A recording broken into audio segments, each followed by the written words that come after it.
What's up, D? Hey, man. What's going on? Okay. My YouTube. No, you're good. It's a 5-second delay. Okay, so revenue's $2 million a year, profits $500,000 a year. Alpha Omega Wellness ketamine clinics. Yeah. Ooh, Fancy. this is more Sharon. This is more Sharon's area. No. This is Sharon's area of expertise. This is not my forte. Go ahead, man. Go ahead.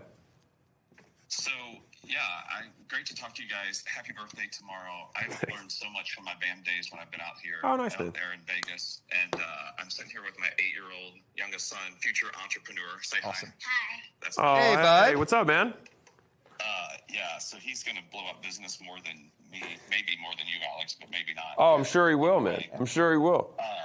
Here's the deal. So we do IV ketamine, and we really see a 75% decrease in depression and anxiety scores in like 3 or 4 weeks. Amazing.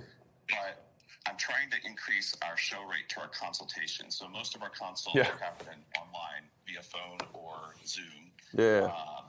And so we got about a 40% show rate. And when I was out there at VAM Yeah. last month, we talked about that. So we're still implementing some of those things. But I would just love to get some feedback of how we can get maybe 60% of people to show. Because I think if we can just build more value. Yeah. That, I mean, my goal is I want people to be like, man, I'd leave my mother in the rain at the bus stop in order to not miss this appointment with them. Mine, I'd leave her there anyways, but I don't have to go to the appointment. I'm kidding. It's a joke. Okay, so I think your instinct is right. There are probably still more boxes you need to check. The the playbook that that's on the way. Literally just follow the whole thing, the entire checklist. All right, that's number one. All right. Number two, I'm going to bet. So some of the biggest levers on throughput are going to be things that you can say, yes, I'm doing it, but it's not a binary of am I doing it, but to what degree am I doing it?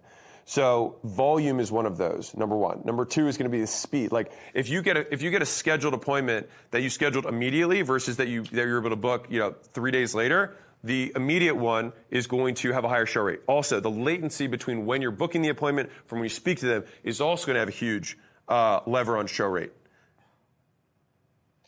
Yeah, so we did decrease our rolling calendar in GHL to 4 days from like Okay. 7 or 10 days. Uh-huh. So, and I think that's helping. We're too new into the changes to really know for sure. But Okay. we're doing like an ethical bribe with a gift. Okay. I'm actually starting to do that. Okay, good. My salespeople who are calling with a personal voicemail or personal video Yeah. from their cell phones.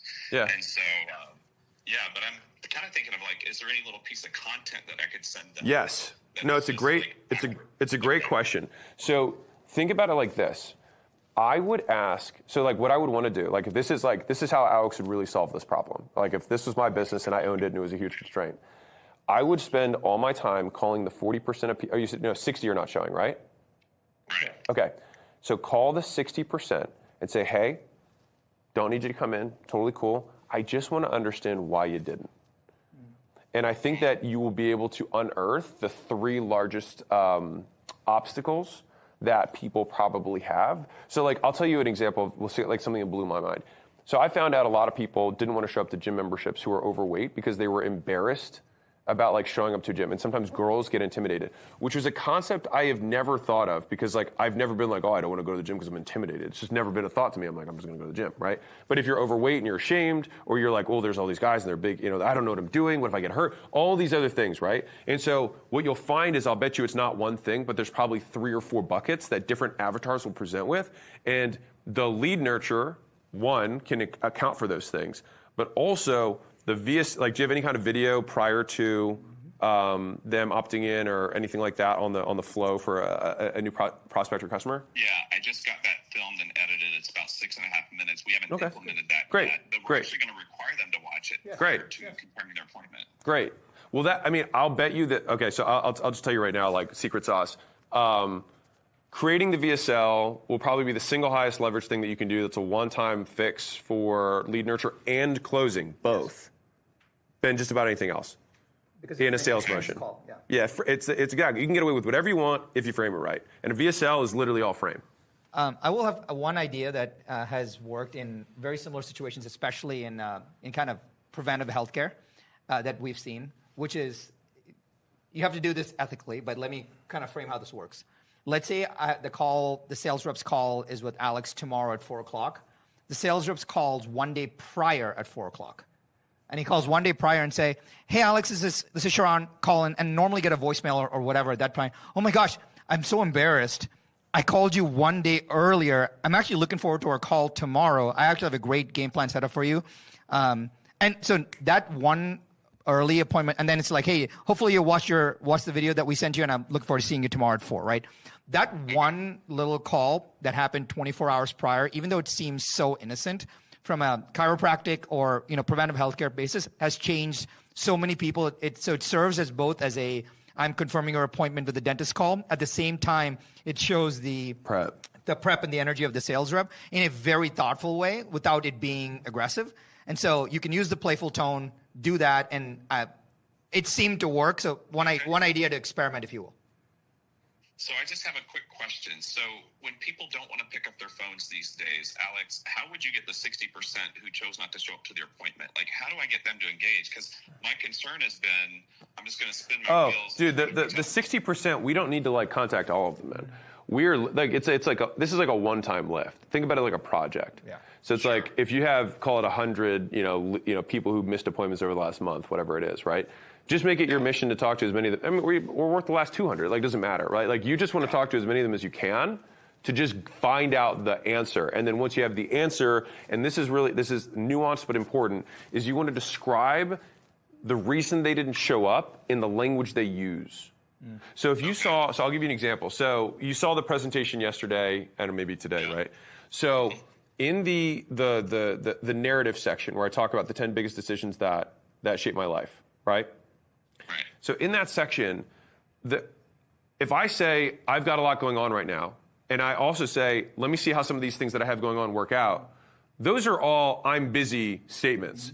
But if I say only one of those things, that's only going to resonate with somebody who would literally describe it to themselves in that language.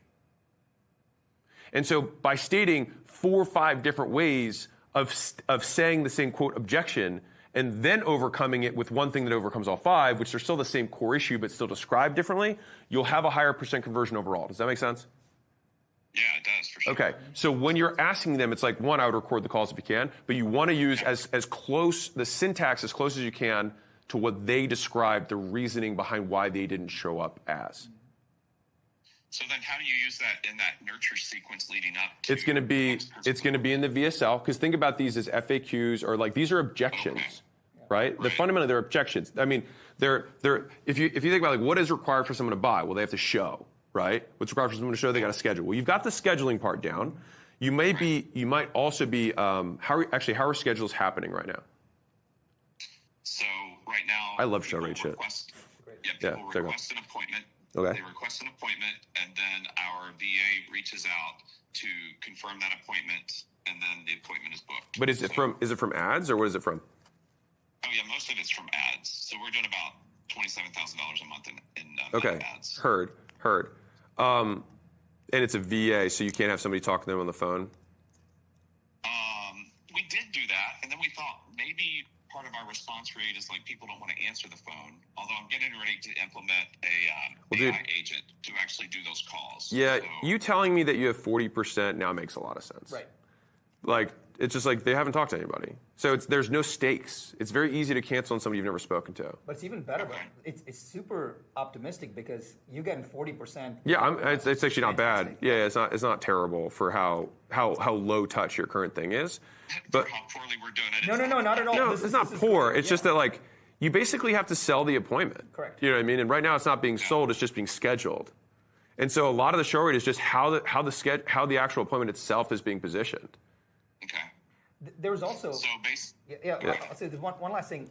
You can make the call, but if you can try the multimedia approach as well. If you think that the person is going to, maybe there's a video text message, which is just a 60-second video that goes out, which is just you with a selfie video that is reconfirming the appointment. And you can say, hey, Jenny from my team just called. I wanted to make sure you got the call. And then that's all. Looking forward to meeting with you tomorrow. And that can go out as an automation as well. So you have multiple ways where you're touching them. Again, as Alex said, you're just selling. You want to touch them in many ways. You're just selling them to show for the appointment. That's all this is. So back to the VSL, part of it is like, now you're going to find that things come up and they get in the way. But let me just tell you, so kind of along those lines, that's how you put it in the So the VSL is going to, like, if I had to order this, the biggest lever is going to be the conversation. The second biggest lever is going to be the VSL. Okay. So the conversation with a setter is what you're saying. Yeah. I mean, ideal world. Again, I don't know what the cost basis is, but I'm going to guess that having somebody whose phone reaching out is not going to cost you too much more than current. And I think the lever, like, it could literally flip to from 40-60 to 60-40 just from that by them doing something that we call, we call it integrity tie down, which is just like, so is there anything that's going to prevent you from making this appointment? Let me give you a couple reasons that sometimes people will miss them. Are any of these going to be reasons that you're not going to make it? Once you get someone to commit over the reasons they would normally cancel, the show rates will go up. Because like sometimes people will book appointments to get someone to stop bothering them. Yeah. Yeah. By the way, just as a super frame for everyone that's watching and listening, if you can figure out, there's an insane amount of leverage value from figuring out kind of, it's the set show close, right? If you can figure out the set show close ratio, the set to show is a really, really powerful thing to get to obsess over, because sometimes we forget what we are actually selling. The ads are selling what? They're selling the appointment, they're selling you the schedule. Then from when you have scheduled, you're selling them to show. And you don't have to, you're selling them to show with a frame, right? But so if you can figure that out, the kind of the amount of leverage profit that you make is insane. So just know, I think I was zooming out here talking about your situation, but you're in a very fixable situation with the checklist, but it's awesome you're walking in with a 40% kind of show rate, which is awesome, man. Good job. Rock and roll. Thanks, dude. Well, let me just briefly tell you guys that as you and your team, Alex, help us to scale, you're saving people's lives, because literally I had somebody this week tell me that he's alive because he got this therapy. So thank you for what you do. You're making a real difference in people's lives by helping me touch more lives. So thank you. It's all you, and I appreciate it. But you're the one the one doing the work, man. Thank you. Thank you. Bye. Yeah. If you like this video and you're a business owner who wants to break through your current revenue ceiling, I distilled every lesson from scaling 10 businesses past 10 million and 3 businesses past 100 million into a completely free scaling roadmap that I've used to go from 0 to 1, 0 to 10, and 0 to 100 plus. And so you can click here and you can check it out. Again, absolutely free. And since you're a business owner, appreciate you, and enjoy.